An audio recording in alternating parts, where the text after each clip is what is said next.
এই প্রত্যেক প্রকার সেন্টেন্সকে আবার আরও দুই ভাগে ভাগ করা যায়। কি কি?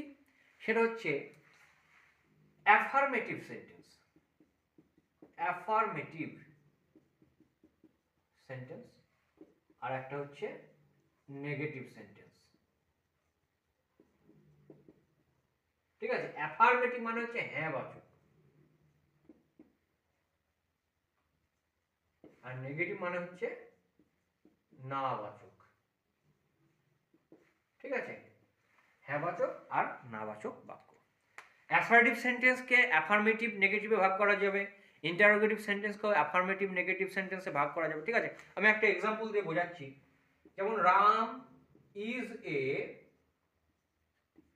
টল বয়, এটা কোন সেন্টেন্সের এক্সাম্পল?